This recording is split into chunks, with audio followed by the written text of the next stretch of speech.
بسم اللہ الرحمن الرحیم۔ السلام علیکم ورحمۃ اللہ وبرکاتہ۔ امید ہے کہ تمام چاہنے والے خیریت سے ہوں گے۔ اللہ رب العزت آپ سبھی احباب ذی وقار کو خوش و خرم رکھے۔ تو پیارے ساتھیوں، آج میں آپ کے ساتھ جنابت کے بارے میں آقا صلی اللہ علیہ وآلہ وسلم کی حدیث مبارکہ شیئر کروں گا۔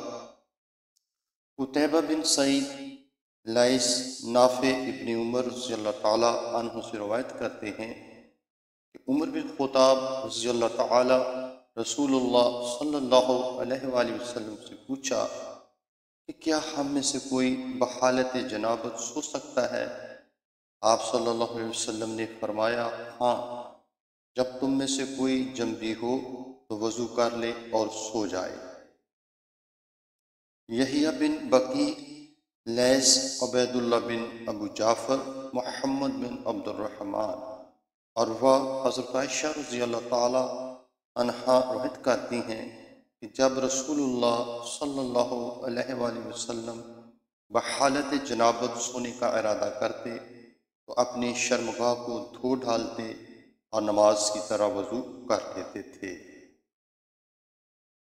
علی بن عبداللہ، یحییٰ، حمید بکر، ابو رافع، ابو ہریرہ رضی اللہ تعالی عنہ روایت کرتے ہیں کہ مدینہ کی کسی گلی میں انہیں رسول اللہ صلی اللہ علیہ وسلم مل گئے اور ابو ہریرہ رضی اللہ تعالی عنہ جنبی تھے۔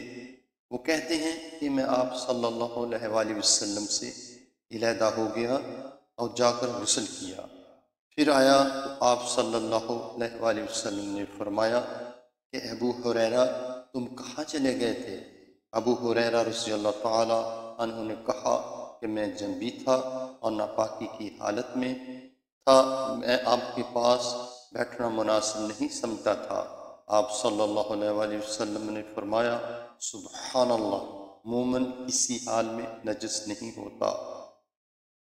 عبداللہ بن یوسف، مالک، عبداللہ بن دینار، عبداللہ بن عمر رضی اللہ تعالیٰ عنہ کہتے ہیں کہ عمر بن خطاب رضی اللہ تعالیٰ عنہ نے رسول اللہ صلی اللہ علیہ وآلہ وسلم سے ذکر کیا، مجھے رات کو جنابت ہو جاتی ہے، تو رسول اللہ صلی اللہ علیہ وآلہ وسلم نے فرمایا کہ وضو کر لو اور اپنے عضو خاص کو دھو ڈالو، اس کے بعد سو جاؤ۔